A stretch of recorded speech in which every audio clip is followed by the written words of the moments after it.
Muito bem. O que nós acabamos de falar é o seguinte: pagamento de duplicidade ocorre muito no serviço público. O fiscal, contrato por demanda, a empresa manda uma fatura, aí ele vai, atesta, não tira cópia, não anota e manda o pagamento. Isso ocorria muito antigamente. Antigamente o fiscal achava que a função dele era só atestar, só a assinatura física. Recebido, entregue e manda pagar.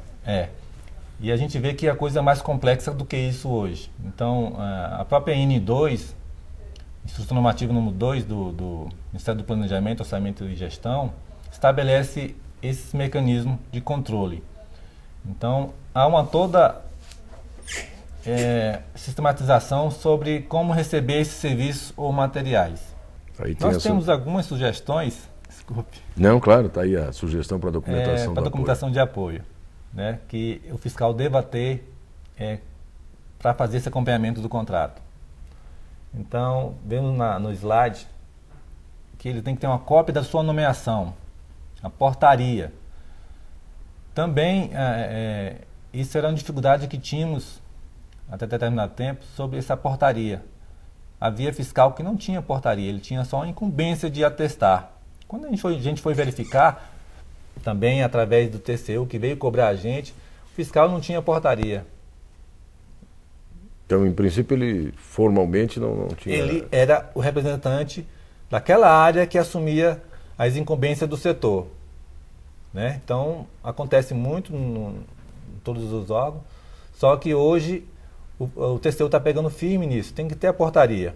Nossos fiscais do Ministério da Agricultura, todos eles têm portaria, inclusive dos seus substitutos, que também a gente sabe que em pesquisas feitas na internet que existe algo que tem esse problema que não nomeiam os substitutos. Às vezes até não tem, né? Então, outra sugestão de documentação, cópia do contrato. O fiscal tem que ter cópia de todo o contrato, a não ser um contrato que tem 15 volumes, por exemplo. Então ele pega as peças principais que ele vai trabalhar. Ele pode pegar as peças essenciais do edital, é importante o edital. É lá que vai nortear toda a execução do contrato. E a proposta aceita pela empresa. Nós sabemos que numa licitação existem várias propostas. Não precisa de pegar as outras propostas, você pega só a proposta aceita. Ela que tem validade. É o projeto básico, ou qualquer outro documento que talvez seja o termo de referência, depende do tipo da contratação que vai vigir o contrato. E a legislação específica, ele deve conhecer a legislação específica também. Nós vamos mais à frente falar sobre essa legislação, que são vários documentos que orientam e norteiam a questão da fiscalização. Mas vamos seguindo ali. Além disso, também vocês têm como sugestão... Manuais. Eu fiz algumas pesquisas na internet que verifiquei que a maioria dos órgãos tem manual. Então, manual de fiscalização ou fiscalização e gestão, como é o nosso aqui do mapa. E ali tem as instruções todas de como agir? Normalmente tem todas as instruções que o fiscal deva ter. Algumas coisas específicas a gente vai pegando no dia a dia. Nós, da execução orçamentária financeira, que somos auditados, a gente tem contribuído e auxiliado os fiscais no que ele pode ou não pode colocar dentro do contrato e o que ele deva fazer. Então, esses manuais, eles vêm auxiliar em muito a fiscalização. Como eu falei, nós estamos há muito tempo trabalhando nessa área e há muito tempo atrás nós não tínhamos manuais. Nós tínhamos a 866, 93, e antes o decreto 2300, né? Nós tínhamos outras legislações, mas que falavam de forma geral. Não falavam especificamente como devia ser cada ação do fiscal. A partir dos anos, foram se ver que é importante esse papel do fiscal, porque ele evita as fraudes, evita o superfaturamento, evita as incorreções. E preserva todo o grupo que está envolvido com a execução daquele Exatamente. Trabalho, né, em qualquer que seja a unidade. O MOG, o Ministério do Planejamento e Orçamento, tem um manual, norma de execução número 7, que também é um manual muito bom. Só que cada órgão faz um manual próprio. Porque às vezes tem características peculiares de contratação Isso. de determinados serviços, e, enfim, ou determinadas aquisições que Exatamente. variam, né, de um órgão para o outro. Tanto isso como também os próprios setores, a estrutura do Ministério, a estrutura do órgão. Esses manuais devem prever isso. Como eu te falei antes, um fiscal pode se reportar diretamente ao seu gestor ou ele pode se reportar à sua área de atuação. Por isso, nós identificamos outra figura importante nesse papel, que seria um gerente de contrato. O que esse gerente de contrato é? Ele é nada mais do que o responsável pelaquela área. Vamos dizer, então, assim, o gestor de informática. Ele é o gerente daquela área. Então, ele faz parte do papel de fiscalização. Então, seguindo aqui, as orientações gerais. Atas de reunião, assessoria externa, como nós previmos, e outros documentos que achar conveniente. Importante também para o fiscal é a garantia do contrato. Os contratos que têm problema na sua execução, eles têm que ser cobrados essa garantia. E olha, quando não há garantia, o problema fica sério. Porque essa garantia vai justamente preservar um pouco e garantir um pouco da inexecução contratual. Nós vimos até agora que tem vários atores nessa execução. Um deles é o preposto. O preposto é um representante da contratada. É ele que o fiscal deve se reportar. É ele intermedia o preposto, né, ações entre a empresa e o fiscal. E o fiscal repassa ao seu gestor. Então você vê que é mais um ator nessa atuação, né? Nessa cena, né? Esse preposto também faz um papel importante, porque ele cumpre as determinações do fiscal, ele recebe as orientações do fiscal, ele repassa para a empresa, inclusive formalmente. Então ele deve ser encaminhado logo quando inicia o contrato. Já saber quem é esse preposto, com quem é que o fiscal vai ter que se relacionar. Exatamente. Muitas vezes esse preposto é colocado no próprio instrumento contratual. Ele é indicado. Uhum. Como também o próprio fiscal. E outras vezes por portaria. Depende de como o órgão trabalha a situação. Mas o importante é registrar, né? Que há este fiscal e que há esse preposto. O importante é saber que ele está formalizado, que a empresa está representada. Uhum. Muitos órgãos também exigem documentos oficiais em cartórios, né, procurações. Depende de cada forma de trabalho do gestor. Mas o importante é que essa figura exista. Então, esse responsável, ele tem definições claras do que ele pode e que não pode fazer. E também dos limites que ele possa atuar. Adailton, quais são os primeiros passos que devem ser adotados no acompanhamento da execução de um contrato? Muito bem. Ao iniciar o contrato, o fiscal deve primeiramente se reunir com os interessados, com os colaboradores e identificar o objeto de contrato, né? Então ele vai formalizar essa reunião, ele vai nortear como vai ser a execução do contrato daqui por diante, até o seu final. Ele vai solicitar uma senha do sistema, se houver nos órgãos, né? Se tem um sistema de contratos, a gente já sabe que vários órgãos têm um sistema de contrato próprio para acompanhamento, fiscalização, licitação. Ele vai solicitar uma senha do SIASC, que é o Sistema Integrado de Administração de Serviços Gerais. É nele que ele vai fazer a medição do contrato. Hoje é obrigatório, então ele vai utilizar-se dessa ferramenta. Com essa ferramenta ele vai ter acesso ao cronograma físico e financeiro do contrato. Então ele vai registrar essa medição eletronicamente e vai encaminhar para o setor financeiro. Veja bem na lâmina que para o serviço de compra, para os contratos de compra, ele deve ler atentamente o termo de contrato, o edital, assim como os anexos. Principalmente quanto ao seu objeto. Ele deve entender qual é o objeto que vai ser entregue, o que foi contratado, o que se espera desse objeto.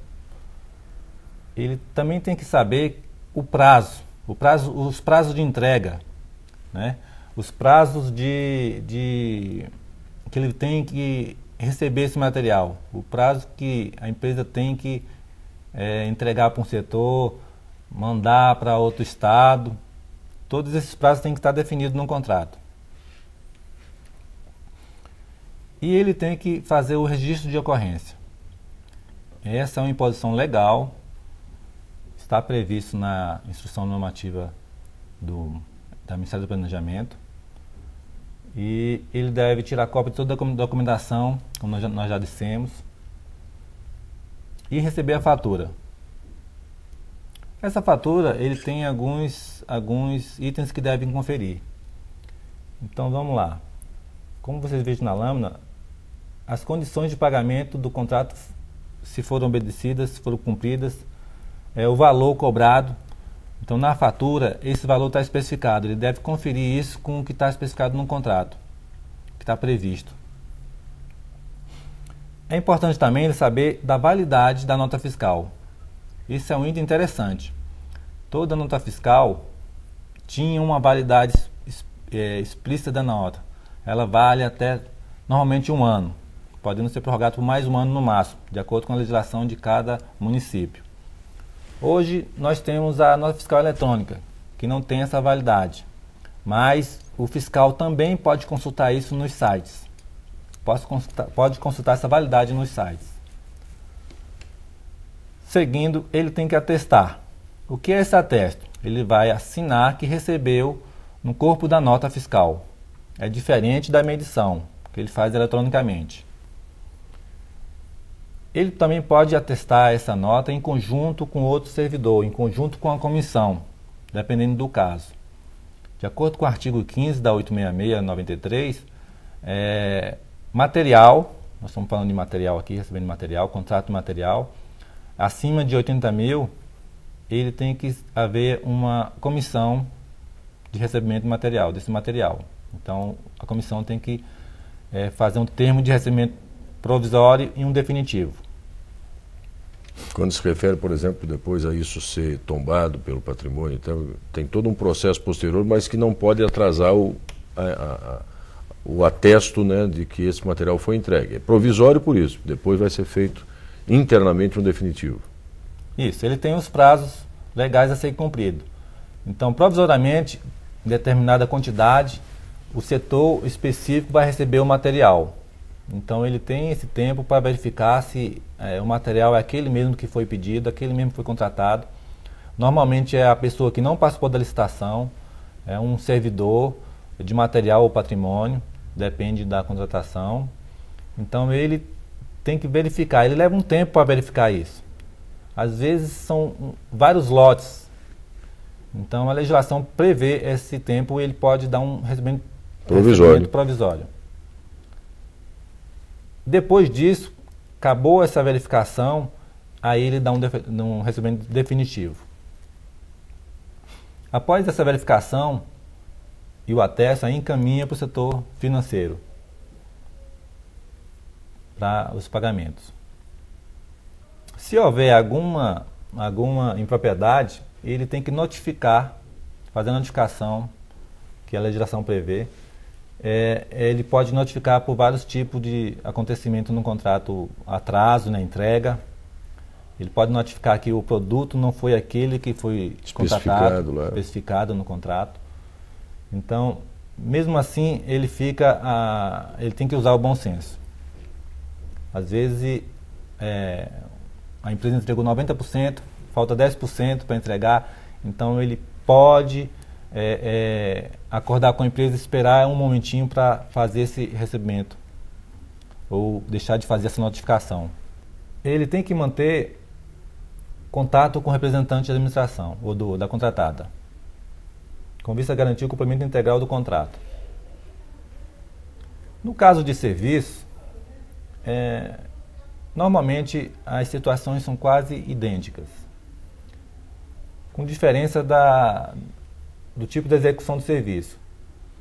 Então, os contratos, nós temos eles vários tipos. Temos a situação de contratos que têm um prazo de 60 meses, são contratos contínuos. Nós temos contrato de fornecimento, nós temos contrato de locação. Muitos órgãos não têm prédio próprio, então tem um contrato de locação. Esse contrato de locação, especificamente, não se amarra a um prazo específico de vigência. Tem legislação própria. E tem também o contrato de aluguel de equipamentos. Por exemplo, computadores. Nós já tivemos contratos desse tipo. O fiscal também deve acompanhar o cronograma. Ele deve entender o cronograma. O que quer dizer entender o cronograma? O cronograma prevê várias parcelas a serem entregues. Então, ele deve acompanhar essa entrega, acompanhar esse registro. Ele fez a medição, ele vai repercutir aqui no cronograma. O cronograma está lá no sistema, no CIASG. Na medida que ele vai fazendo as medições, o cronograma vai registrando. Então, lá no sistema tem um valor proposto, valor previsto e esse valor que foi efetivamente executado. É esse o valor que o fiscal vai registrar no CIASG. Bom, já falamos então dos tipos de contratos. E quais são as dicas, Adailton, que você poderia passar a partir exatamente das experiências que você tem aí, 25 anos, né, que o Adailton já está mais de 25 anos nessa área de execução orçamentária e financeira, no Ministério da Agricultura, falando com a gente hoje nessa teleconferência aqui sobre o papel do fiscal do contrato. E agora eu pergunto a ele as dicas. O que é importante lembrar, deixar claro, reforçar para todos aqueles servidores do MAPA que nos acompanham aqui e que, se não foram, virão a ser fiscais de contrato em algum dia, provavelmente. Muito bem. Nós temos algumas dicas que nós verificamos ao longo desse tempo, principalmente por fiscal de contrato. Vejam só, na lâmina, exigir pedido por escrito, que nós dissemos, formalizar as situações. Ele tem que formalizar as situações. É importante para ele, é importante para a administração, é importante para a auditoria, é a transparência. E até para a defesa dele, né? Se eventualmente Exatamente. vier a acontecer algum equívoco, não, você não me pediu, pedi, está aqui o documento. Está escrito aqui. Normalmente acontece, você tem razão. Ele pode e deve solicitar avaliação técnica. Quer dizer, naquela hipótese dele não ter, vamos dizer assim, a formação, conhecimento ou experiência para uma área muito especial, ele pode solicitar e, aliás, deve. Ele deve solicitar. Ele não deve se esquivar desse procedimento, nem ter vergonha. E nem tentar adivinhar alguma coisa. Adivinhar, exatamente. Então, seguindo, ele tem que ver se o fato não é anterior à contratação. Acontece muito. Faz uma contratação para formalizar um fato que ocorreu. Então é simples, ele tem que ver os documentos que ampararam essa contratação, essa cobrança da empresa. Então a própria nota fiscal é um instrumento, né? A efetivação do serviço é um instrumento e normalmente o fiscal está ligado a essa execução. Então ele sabe se foi executado ou não, a responsabilidade é toda dele. E onde repercute no contrato? Essa execução, ele tem que saber que existem vários fatores complicadores e uma execução pode fazer parte de um todo. Então, ele tem que saber onde vai repercutir claramente nesse contrato. Ele tem que limitar os pontos afetados. É importante também que a própria legislação sugere a cobrança, o acompanhamento do regularidade fiscal. É importantíssimo esse acompanhamento da regularidade fiscal e que muitos discordam porque há algumas complicações. A nota fiscal, quando ela chega, normalmente não. 100% ela já foi executado o serviço. Então, quer dizer o quê? Você vai devolver a nota por falta de regularidade fiscal? Não. Mas nós estamos falando em contratos contínuos. Há orientações do próprio TCU, orientações da STN, que se faça o quê? Que se faça uma análise prévia dessa regularidade fiscal antes da solicitação do serviço. Para antecipar antes da própria demanda. esse tipo de situação. Então, os fiscais, os contratos normalmente são mensais ou por demanda. No caso de demanda é mais fácil esclarecer a situação. Porque antes de fazer a demanda, o fiscal já faz uma consulta nos órgãos sobre essa regularidade fiscal. Se houver algum complicador, algum entrave nessa irregularidade, ele deve contactar o representante da contratada e solicitar que se resolva a situação. No caso de contratos contínuos, a situação já é um pouco complicada, porque é um contrato mensal fixo. Então, o que é que sugere? No primeiro dia que inicia o mês posterior, ele já faça essa consulta. Vamos ver como é que está a situação da empresa. Se eles já botaram em dia ou não botaram ainda. Fez a consulta, não está em dia, ele comunica à empresa, dá um prazo, vamos dizer 5, 15 dias, para regularizar a situação. Se não regularizar a situação, então ele pode notificar a empresa. Você veja que é um prazo razoável para ele, é um mês para resolver a situação. Normalmente a empresa, quando tem um problema fácil, ela resolve com 2, 3 dias. É só questão de registro. O SICAF é só registro. Agora, a situação fiscal já é um outro problema. Se há algum problema, um complicador na empresa, aí demora um pouquinho mais. Então, não é obrigatório a empresa rescindir instantaneamente o contrato. Ele pode dar um prazo maior para a empresa resolver a situação e tentar receber o produto mesmo assim. Tá, vamos fazer de conta que o fiscal não fez isso previamente. Chegou a nota fiscal, ele identificou, foi fazer a consulta, estava negativa. O que se faz então? Ele pega, manda para o pagamento, autoriza o pagamento e notifica a empresa. Você tem tantos dias para resolver a situação. As recomendações do TCU, tanto do TCU como do STN, diz o quê? Que o fiscal pode solicitar a rescisão do contrato, que é um descumprimento das cláusulas contratuais. Mas não que ele deva fazer, ele pode fazer isso. Porque tem determinado tipo de contrato que não tem como você mandar extinguir ele. Contratos, vamos dizer, de fornecimento de luz. Não é um exemplo muito claro, mas de energia elétrica. Sim. Então, você não vai suspender porque são empresas, inclusive, amparadas por situações específicas. Até para essa situação tem uma norma que regula em termos de SICAF, ou de regularidade fiscal, como seja o caso. Essa regularidade fiscal, ela pode ser tanto tirada pelo SICAF, quanto a empresa mostrar essa documentação, enviar essa documentação, os comprovantes de regularidade fiscal nos órgãos específicos. Por que isso? Porque depende da contratação. Se a contratação cobrou SICAF, então é a orientação que se cobre SICAF até o fim do contrato. Se a contratação não cobrou SICAF, cobrou só a comprovação, então não há porque a empresa não é obrigada a se registrar no SICAF. Mas a maioria é. Facilita, né, o acesso. Facilita.